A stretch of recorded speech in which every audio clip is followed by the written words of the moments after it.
The one commodity that is most valuable on this earth is time. Time to love, time to live. From the moment the human body is born, it begins dying. I don't think you quite caught that. Let me say it again. From the moment the human body is born, it begins dying. Some happen faster, some happen slower. Some of us help them go faster, and some of them prevent it from happening sooner than later. Coach Hype coming to you live on the field of life. How many seconds, how many minutes do we waste every day doing things that are nowhere near the goals and aspirations and passions that we have inside? How many times do you go through the course of a day and realize, did I do anything I set out to do today? Write down those goals each and every day. No matter if it's 2 goals a day, if you can accomplish those, then you're doing more than just making it through the day. You are living and achieving your dreams. You know, as inspirational speakers, we don't want to just talk to you. We want to live that as well. I've done that in my life as well. Find time to better yourself. Read, explore, research. Live life. Do things you've never thought of doing before. That's what it's all about. When you're born, that's that date that they put on the left side of the tombstone. When you die, they put another date on the right side of the tombstone. But that dash in the middle is the most important thing on that tombstone. That is a line that throughout that entire time frame, you were able to impact and touch others' lives. You were able to leave your mark on this earth. You were able to build a legacy that nobody could change. You were able to have it to where people remembered who you are no matter what. When you're living for that dash in the middle, you're going to remember your why. Your why you're here. Not the why did you do something. Your why, your reason for getting up in the morning, your reason for pushing yourself past the brink of exertion and giving up. Your reason for moving on and getting things done in life. That dash in the middle, that's the thing that pushes you. Just stop for a second. Write down your why. What are you doing this for in life? If your why doesn't make you cry, then that's not your why. Again, if your why doesn't make you cry, then that's not your why. Your why should be something so big that it moves your family tree. Your why should be something so big that it changes the whole outlook on how things are with you and your home, your family, your religion, your purpose. Think about your passion. Think about your opportunities. And that's how you find your purpose. OPP. When that why meets up with your passion, your opportunity, your purpose, then you'll find out. The most important day in your life is the day you remember why you were born.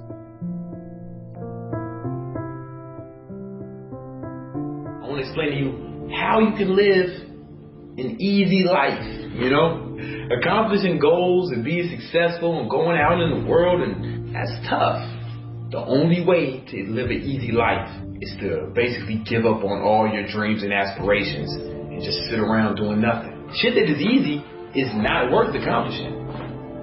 Therefore, a life that is easy is not even worth living. Nothing in this world is worth having or doing unless it means effort, pain, and difficulty. When you listen to me, you listen to me good. You are going to die.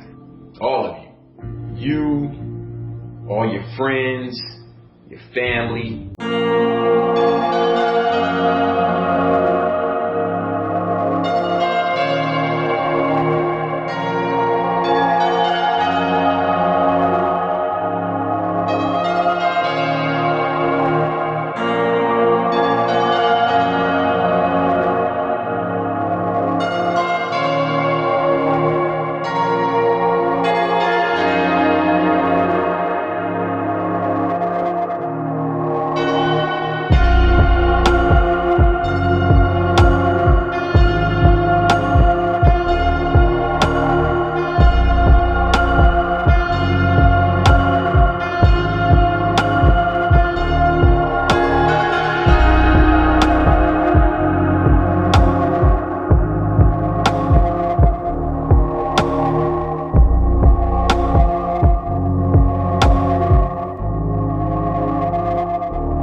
You have the power to allow others to control you or not. Everybody that comes in and out your life is put in place for a reason. If this world was just a totally happy place with no struggle, then you wouldn't learn how to gain strength, gain the courage, learn from your mistakes, and to thrive through pain. Everybody is put in place in your life for you to succeed, not to fail. You know, I never want to be that 9-to-5 person that just lives my entire life working a 9-to-5 and just be happy with a modest lifestyle. You know, being secure. A lot of people, that's all they want. They just want a secure lifestyle, you know, own a house, you know, and be able to retire, and that makes them happy, you know. And I just believe that we should always be pushing, you know, to achieve more, to become more, you know. And sitting at a job, the same job for 30 years is not something I would ever choose to do. In society, you know, we are taught to go to college and get a job. That's what we're taught. If you become a doctor or a lawyer, you're successful, you know, but most of the time you still have a boss, you still have someone, you know, telling you what to do, and you still have a schedule you have to stick to. You know, so it's not much different than working at McDonald's. I mean, it's just you're making more money, but you're still in the same exact situation. And, you know, working at McDonald's is not something I would choose to do, or the same scenario, making more money.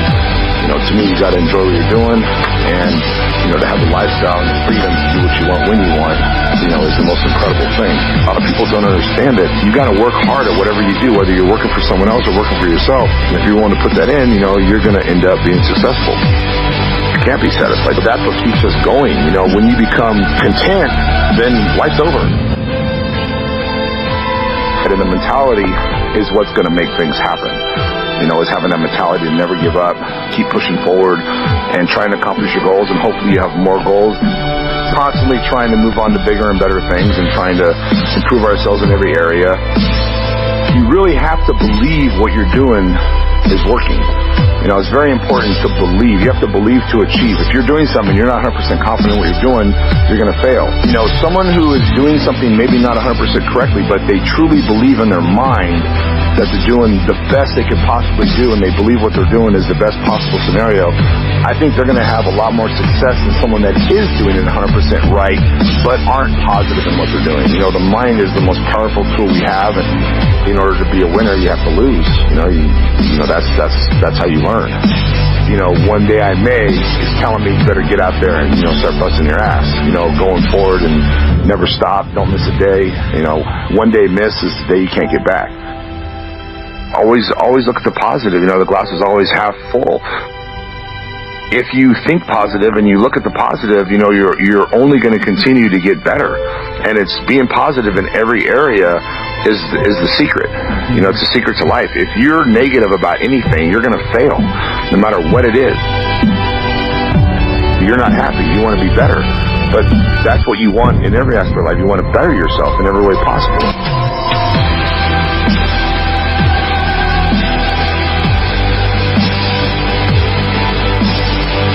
You know, it all works hand in hand. A lot of people realize when you help somebody else, you're helping yourself, and it feels good. You know, and it just what comes around goes around. But the most important thing is life. In life is to not give a shit what other people think. You know, that's the most important thing. And to have that kind of an attitude or mentality is rare. You know, people are always concerned about what other people think. Always, no matter who they are.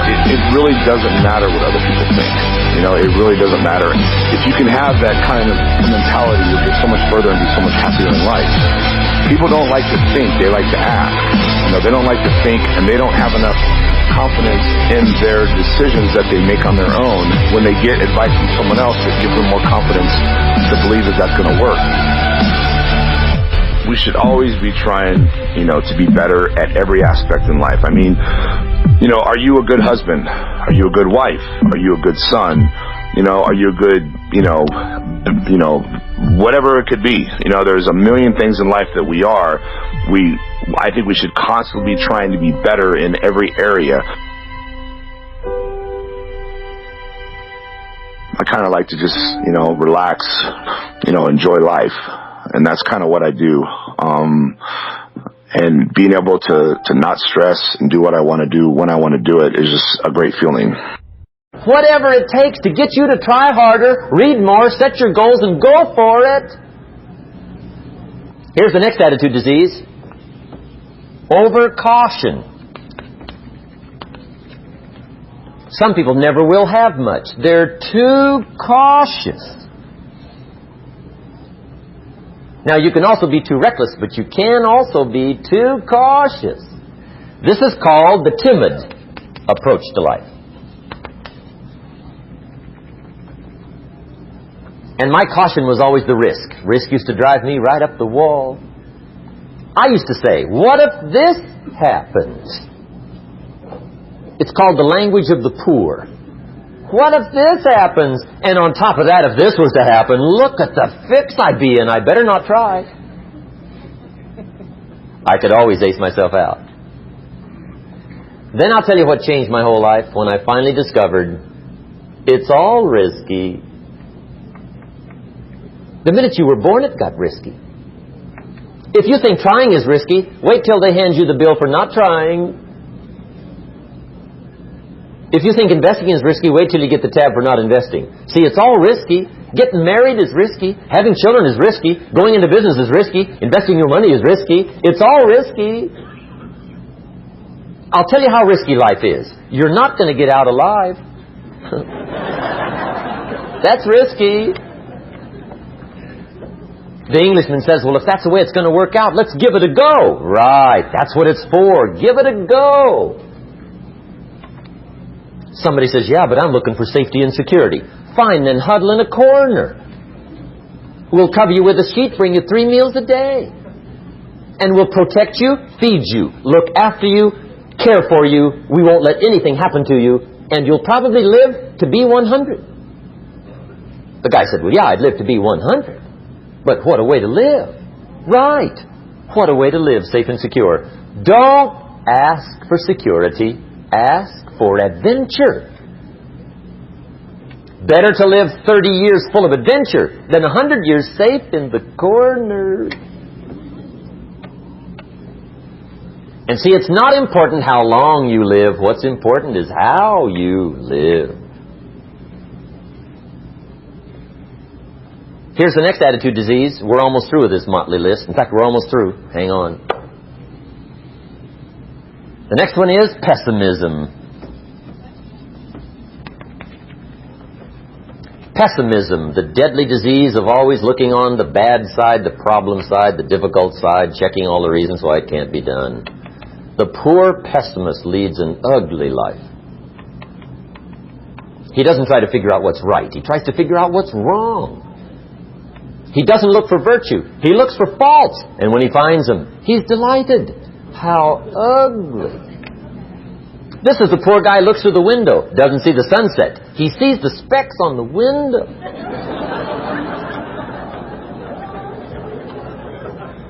And this is the poor guy, right, who rushes up, takes such leave of his senses. This guy rushes up and he says, I've got 5 good reasons why it won't work. He's so dumb he doesn't know all he needs 1. He's got 5.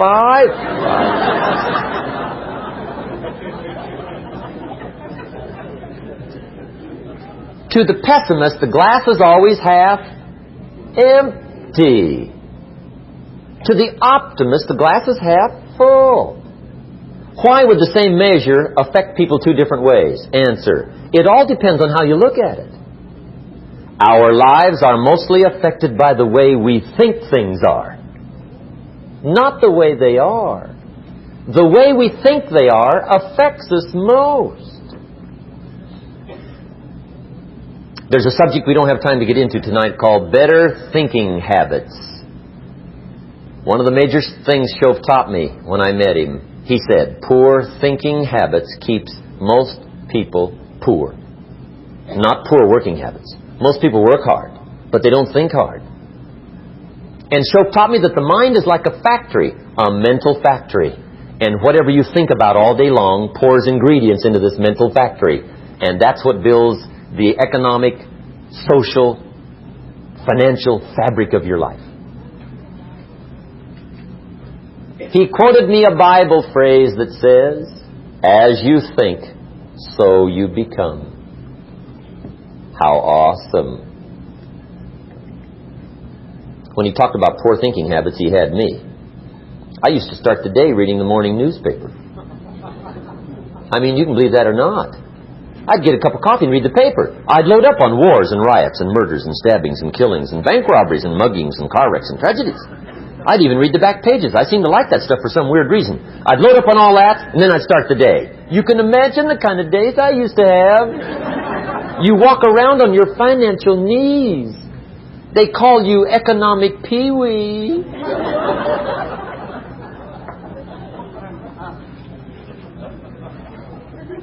The guy says, I want to be a great leader.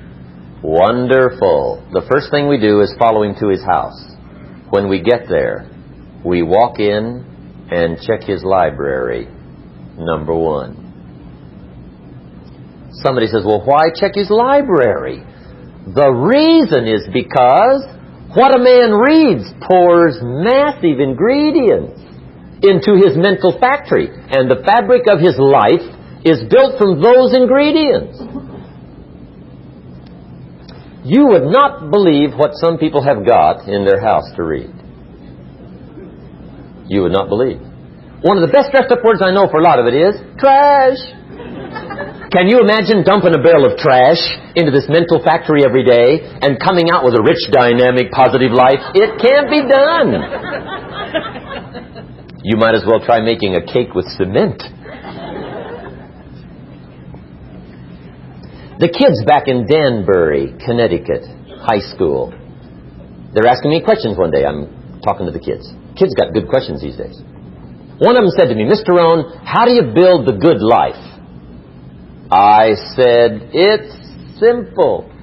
It's not easy, but it's simple. Here's how you build anything. Select the right ingredients, keep out the wrong ingredients, and it starts with thought. Everything starts with thought. So you must be wise and careful what you think about, because that starts everything. You got to be wise and careful. I asked the kids, what would happen if somebody dropped sugar in my coffee? They said, well, you'd be okay. I said, what if somebody dropped strychnine in my coffee? They said, well, you'd be dead. I said, correct. Lesson 1. Life is both sugar and strychnine. You gotta be careful. I said, what if my worst enemy drops in the sugar? They said, will you be okay? I said, what if my best friend, even by accident, drops in the strychnine? They said, well, you'd be dead. I said, correct. Lesson 2. Watch your coffee.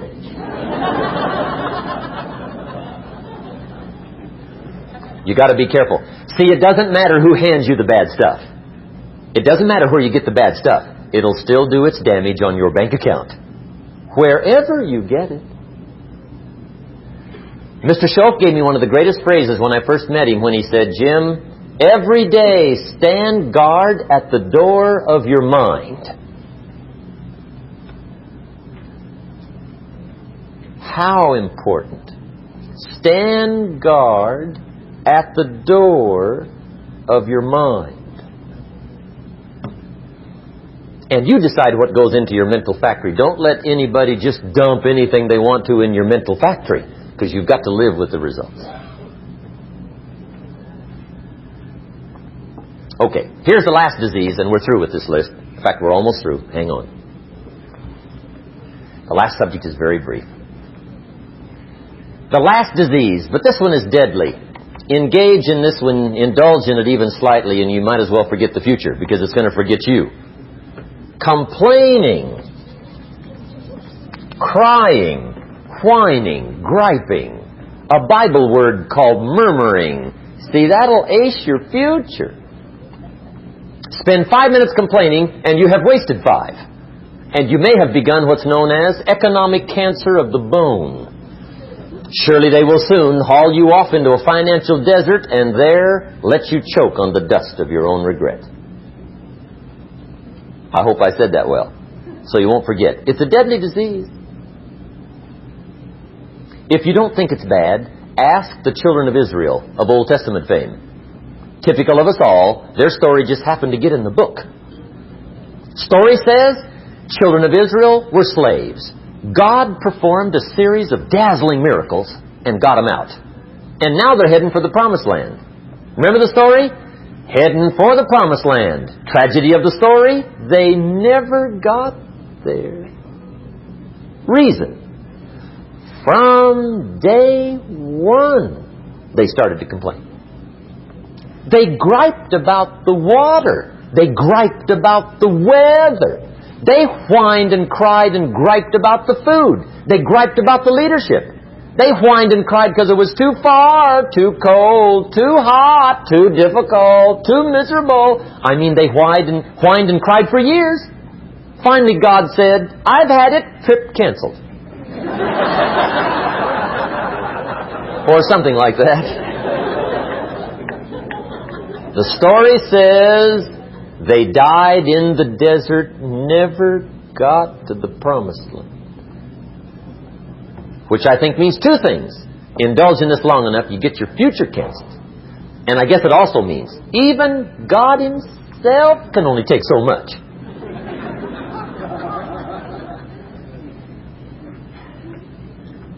Okay. Just be on the lookout of the things that can destroy all the good you start. The war is on. And this evening, tomorrow, mentally, personally, socially, economically, you got to make sure you're winning the war.